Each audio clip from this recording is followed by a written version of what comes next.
Hello everyone, आज हम governance and public policy के कुछ प्रीवियस ईयर क्वेश्चंस और कुछ मोस्ट इम्पॉर्टेंट क्वेश्चन देखेंगे।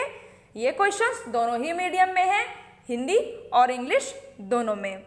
अगर आप चैनल पर नए हैं तो चैनल को सब्सक्राइब कर लीजिए for all the daily political science video updates.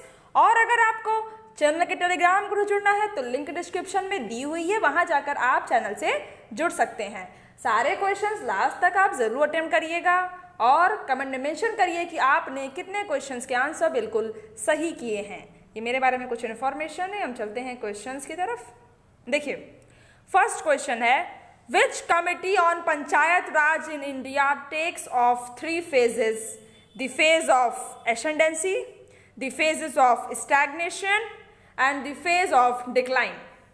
Bharat में पंचायत राज पर कौन सी समिति 3 चरणों का निर्णय लेती है? तपस्या का चरण, ठहराव के चरण और पतन का चरण। A L M. Singhvi, B B R. Mehta, C Sadiq Ali, D Ashok Mehta. ये सारी देखिए कमिटीज हैं पंचायती राज की। अब आप बताइए कि किस कमिटी में इस पर निर्णय लिया गया था। वीडियो को पॉज किया करिए और अपने आंसर्स लिखा करिए, जिससे कि लास्ट में आप देख सकें कि आपने कितने क्वेश्चंस के आंसर बिल्कुल सही किए हैं। ये क्वेश्चन इंपॉर्टेंट है और ये जीएस में भी आता है। अपार्ट फ्रॉम आप पॉलिटिकल साइंस पढ़ने के अलावा भी अगर आप जब कॉन्स्टिट्यूशन पढ़ते हैं आपको वहां पर भी ये क्वेश्चन मिलेगा। देखिए, इसका सही आंसर है option D. Ashok Mehta committee ने ये निर्णय लिया कि 3 चरण हो गए, तपस्या का चरण, ठहराव का चरण और पतन का चरण। अशोक मेहता कमेटी 1977 में अपॉइंट की गई थी गवर्नमेंट के थ्रू, और रिपोर्ट इसने अपनी पेश की थी 1978 में, 1978 में। और अशोक मेहता कमेटी की रिकमेंडेशंस आप जरूर कंप्लीट पढ़िएगा एक बार। सेकेंड क्वेश्चन है, Sagarmala project is related to. Sagarmala परियोजना किससे संबंधित है? ए मॉडर्नाइजेशन ऑफ पोर्ट्स, बंदरगाहों का आधुनिकीकरण से, बी ऑयल एक्सट्रैक्शन, तेल निकासी से, सी रूट डेवलपमेंट, समुद्री मार्ग का विकास, या फिर D none of the above, इनमें से कोई नहीं। एग्जैक्टली सागरमाला प्रोजेक्ट किससे रिलेटेड है? अगर आपको पता है तब आप इस क्वेश्चन का आंसर सही कर सकते हैं। इसका सही आंसर क्या होगा? देखिए, इसका करेक्ट आंसर है option A. Modernisation of port से रिलेटेड है सागरमाला प्रोजेक्ट, जो कि 2015 में लॉन्च किया गया है। थर्ड क्वेश्चन है, what is the main objective of one बंधु कल्याण योजना? वन बंधु कल्याण योजना का मुख्य उद्देश्य क्या है? A to increase forest cover, forest cover बढ़ाने के लिए, या बी वेलफेयर ऑफ ट्राइबल्स, आदिवासियों का कल्याण, सी प्रोटेक्शन ऑफ वाइल्ड लाइफ, वन्य जीवों का संरक्षण, डी प्रोटेक्शन ऑफ रिवर्स, नदियों का संरक्षण। किससे संबंधित थी ये योजना? आपको बताना है। वन बंधु कल्याण योजना। चारों ऑप्शन पढ़ लीजिए अच्छे से वीडियो को पॉज करके। देखिए, इसका करेक्ट आंसर है option B, welfare of tribals, आदिवासियों के कल्याण से रिलेटेड है वन बंधु कल्याण योजना, जो कि 2007 में लॉन्च की गई थी, जिसमें कि 1500 करोड़ रुपए दिया गया था ट्राइबल एरिया जो स्टेट के हैं उनकी स्पीडी डेवलपमेंट के लिए, उनके विकास के लिए। फोर्थ क्वेश्चन है, mission Indradhanush is related with. Mission Indradhanush से संबंधित है। ए चिल्ड्रन सेफ्टी से, बच्चों की सुरक्षा, B ecommerce, C child vaccination, बाल टीकाकरण से, या D none of the above, इनमें से किसी से भी नहीं। ये मिशन इंपॉर्टेंट है और मोस्टली एग्जाम में आप देखिए ये आया हुआ है। इस मिशन को आप जरूर एक बार अच्छे से पढ़िएगा। अब जिनको पता होगा कि ये किससे रिलेटेड है वो इसका सही आंसर दे सकते हैं। देखिए, इसका करेक्ट आंसर है ऑप्शन सी, चाइल्ड वैक्सीनेशन, बाल टीकाकरण से रिलेटेड है मिशन इंद्रधनुष, जिसे कि ministry of health and family welfare ने लॉन्च किया है। फिफ्थ क्वेश्चन है, consider the following statement and mark the correct one. दो स्टेटमेंट आपको दिए गए हैं, आपको बताना है कि स्टेटमेंट कौन से सही हैं या दोनों सही हैं, आप बताइए। पहला स्टेटमेंट है, social audits are generally supervised by central government. सामाजिक ऑडिट आमतौर पर केंद्र सरकार द्वारा पर्यवेक्षित होते हैं। दूसरा है, social auditing creates an impact upon local governance. Social auditing से शासन पर असर पड़ता है। सोशल ऑडिटिंग यानी सामाजिक अंकेक्षण। अब बताइए कि कौन सा स्टेटमेंट सही है, केवल फर्स्ट सही है या केवल सेकंड सही है या दोनों स्टेटमेंट सही हैं या फिर एक भी स्टेटमेंट सही नहीं है। गवर्नेंस में आपको ये सोशल ऑडिट पढ़ना है और जिन्होंने पढ़ा होगा बिल्कुल सही आंसर दे सकते हैं। देखिए, पहला स्टेटमेंट देखते हैं क्या है कि social audit are generally supervised by central government. क्या ये बात सही है? ये बात देखिए गलत है। सेंट्रल गवर्नमेंट इसको नहीं पर्यवेक्षित करती है, सुपरवाइज करती है। दरअसल सोशल ऑडिट जनरली ये बनाया गया, ये होता है पंचायती राज में भ्रष्टाचार को नियंत्रित करने और पारदर्शिता बनाए रखने के लिए इसका प्रयोग किया जा रहा है। इसमें पंचायत के द्वारा किए गए खर्च की कैश बुक, बैंक के डॉक्यूमेंट्स और अन्य व्यक्ति के रिकॉर्ड की जांच होती है और पंचायत के द्वारा जो खर्च किए गए रहते हैं पैसे हैं उनकी रसीद और जितने भी डॉक्यूमेंट्स हैं उनकी इसमें जांच की जाती है। ये सारे डॉक्यूमेंट्स ग्राम सभा के समक्ष प्रस्तुत किए जाते हैं। इस तरह फर्स्ट स्टेटमेंट गलत है। और दूसरा है कि social auditing creates an impact upon local governance. Social auditing से शासन पर असर पड़ता है। लोकल गवर्नमेंट की यहाँ पर बात हो रही है, तो ये बात बिल्कुल सही है। लोकल गवर्नेंस पर सोशल ऑडिट का इम्पैक्ट पड़ता है। तो इसका सही आंसर क्या हो जाएगा? B. Only second statement is correct. Sixth question है, इंपॉर्टेंट है।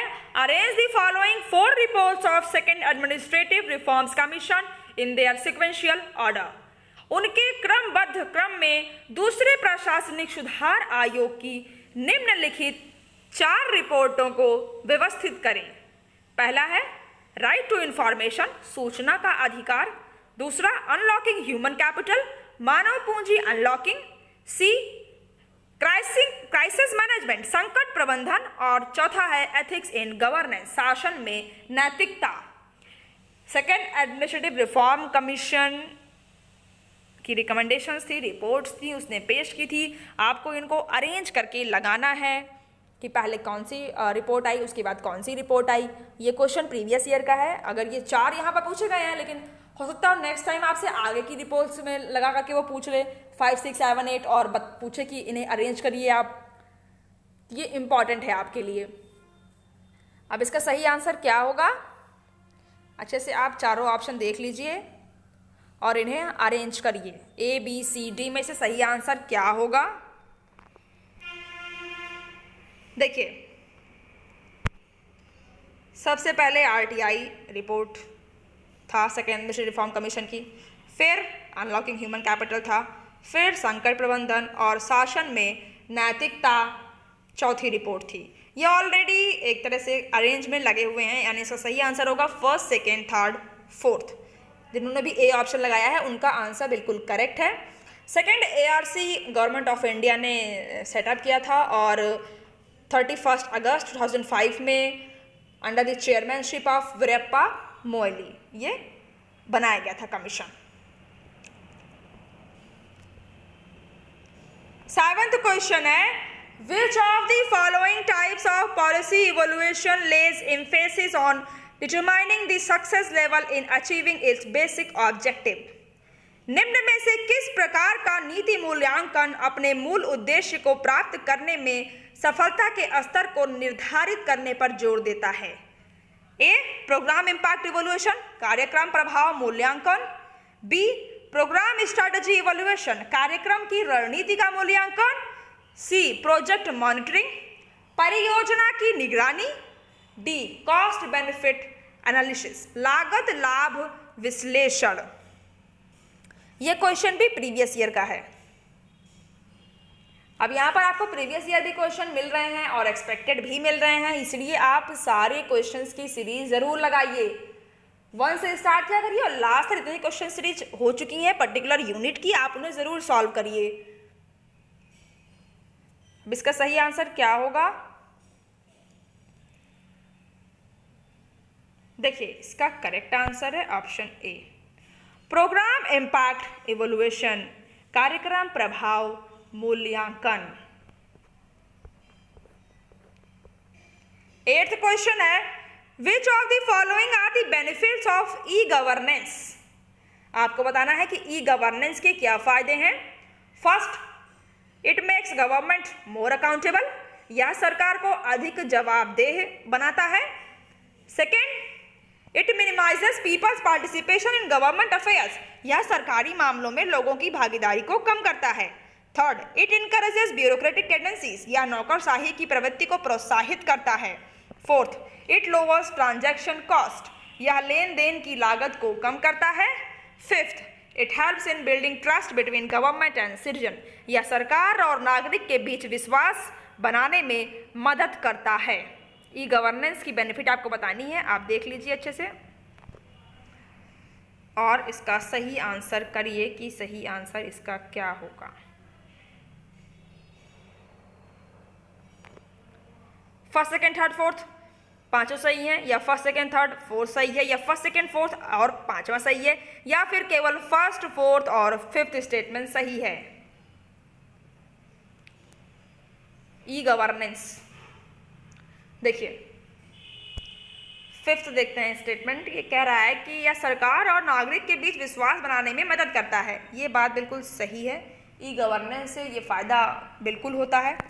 दूसरा है, देखिए, इट लोअर्स ट्रांजैक्शन कॉस्ट, या लेन देन की लागत को कम करता है। बिल्कुल सही है, अगर ई गवर्नेंस हो जाएगी तो लेन देन में जो पैसे लगते हैं वो कम लगेंगे। और तीसरा है, इट इनकरेजेस ब्यूरोक्रेटिक टेंडेंसी, या नौकरशाही की प्रवृत्ति को प्रोत्साहित करता है। ये बात गलत है, ई गवर्नेंस से कोई इसका संबंध नहीं है बेनिफिट में। सेकंड है, it minimise peoples participation in government affair, ऐसा क्या है? ऐसा कुछ नहीं होता। ई गवर्नेंस में क्या लोगों की भागीदारी कम हो जाती है ई गवर्नेंस की वजह से? ये गलत है। पहला है, it makes government more accountable, यह सरकार को अधिक जवाबदेह बनाता है। ये बात भी बिल्कुल सही है। तो सही आंसर क्या हो जाएगा? ऑप्शन डी, फर्स्ट,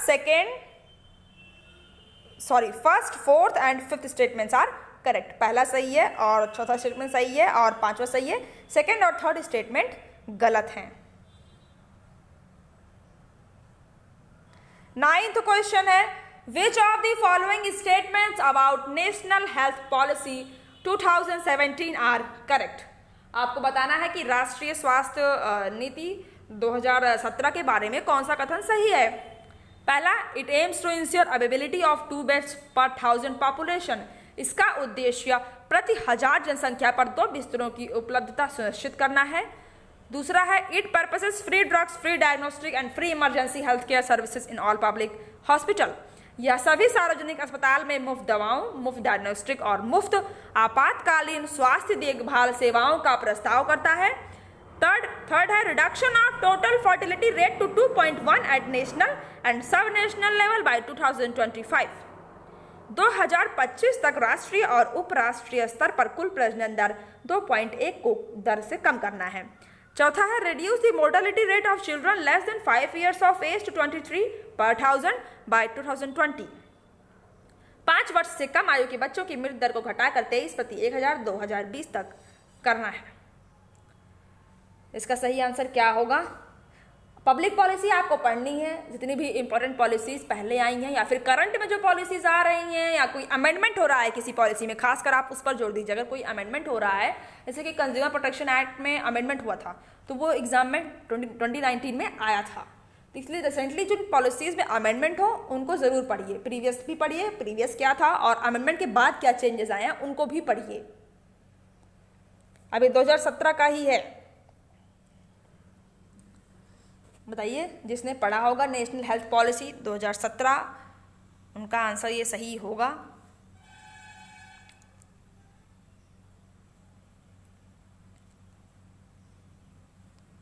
देखिए इसका करेक्ट आंसर है ऑप्शन सी।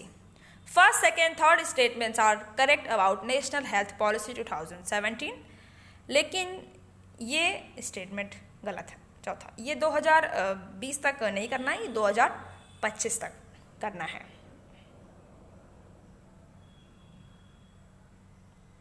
टेंथ क्वेश्चन है, विच ऑफ द फॉलोइंग, यहां पर विच 2 बार लिखा है, इसे Which of the following statements about the significance of public policy is correct? सार्वजनिक नीति के महत्व के बारे में निम्नलिखित में से कौन सा कथन सही है? पहला है, public policies help in achieving socio economic development. सार्वजनिक नीतियां सामाजिक आर्थिक विकास को प्राप्त करने में मदद करती हैं। दूसरा, public policies help maintain national unity and integrity. सार्वजनिक नीतियां राष्ट्रीय एकता और अखंडता बनाए रखने में मदद करती हैं। Third, its basic purpose is to serve individual interest and solve public problems. इसका मूल उद्देश्य व्यक्तिगत हित की सेवा करना और सार्वजनिक समस्याओं को हल करना है। चौथा है, public policy aims at shaping the society for its betterment. सार्वजनिक नीति का उद्देश्य समाज को उसकी बेहतरी के लिए आकार देना है। अब ये सवाल तो पब्लिक पॉलिसी के ही बारे में पूछ लिया कि पब्लिक पॉलिसी का महत्व क्या है, कौन सा स्टेटमेंट सही है पब्लिक पॉलिसी के महत्व को लेकर।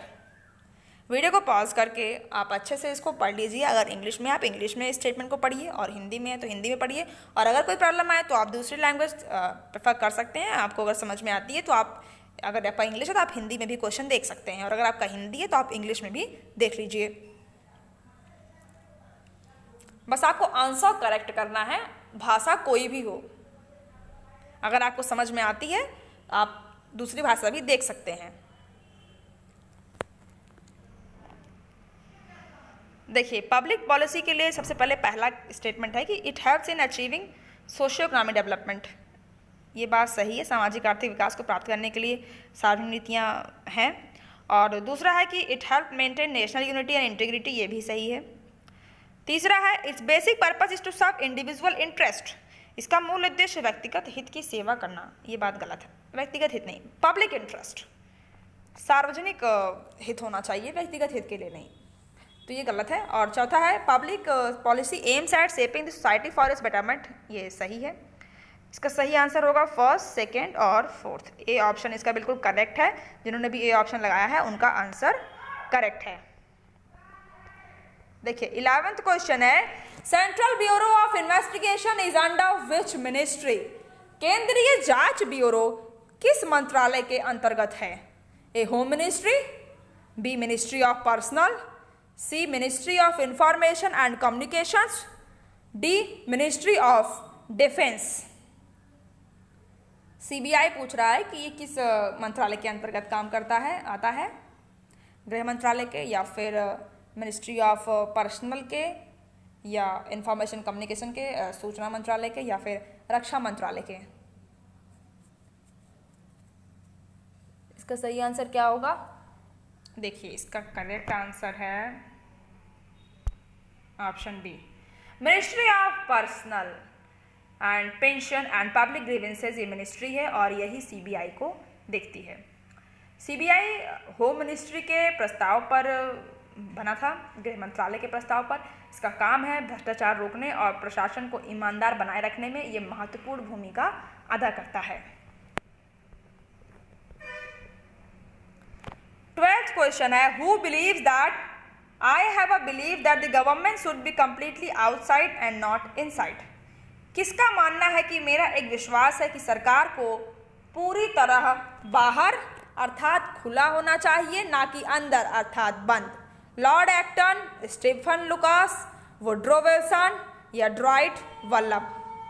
इसका सही आंसर क्या होगा? ये स्टेटमेंट के फॉर्म में क्वेश्चन है आपसे। देखिए, इसका करेक्ट आंसर है ऑप्शन सी। ये स्टेटमेंट वुड्रो विल्सन का है। 13th क्वेश्चन है, MNREGA started in which state village? MNREGA की शुरुआत किस राज्य के गांव से हुई? ए यूपी उत्तर प्रदेश से, या राजस्थान से, या तमिलनाडु, या फिर आंध्र प्रदेश से? Mahatma Gandhi national rural employment, बताइए कि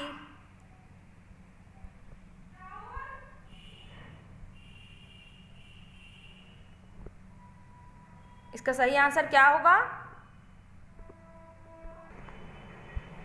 अब मनरेगा है, आपको पढ़ना है। अब मनरेगा में अगर आपने पढ़ा होगा तो बताइए कि किस राज्य के गांव से इसकी शुरुआत हुई थी। देखिए, इसका सही आंसर है ऑप्शन डी, आंध्र प्रदेश से, राज्य से, जहाँ पर गांव था और लगभग 13 रूरल एरियाज थे, 13 डिस्ट्रिक्ट थे आंध्र प्रदेश के, और वहाँ से मनरेगा की शुरुआत हुई थी 2 फरवरी 2006 से, और अप्रैल 2008 में ये पूरे देश में लागू कर दिया गया था। इसे कार्यान्वित कौन करता है? ग्रामीण विकास मंत्रालय। 14th क्वेश्चन है, when was the appointment of Lokayukta in Uttar प्रदेश?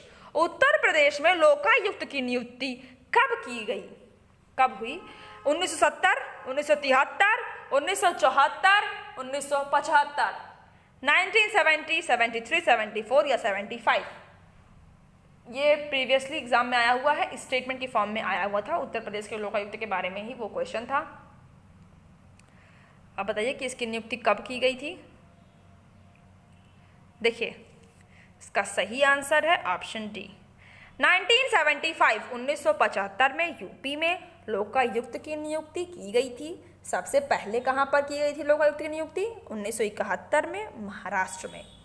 और उत्तर प्रदेश में अगर आप देखिए तो लोकायुक्त का जो टर्म होता है, पीरियड होता है, ये 8 साल का होता है, और इसे अपॉइंटेड कौन करता है? Governor of Uttar Pradesh. 15th question है, व्हेन वाज द स्वजल धारा प्रोग्राम कंडक्टेड? स्वजल धारा कार्यक्रम कब संचालित किया गया? ए 2009 में, बी 2000, सी 2002 और डी 2004। 2009 है, 2000, 2002 या 2004? स्वजल धन कार्यक्रम कब संचालित किया गया?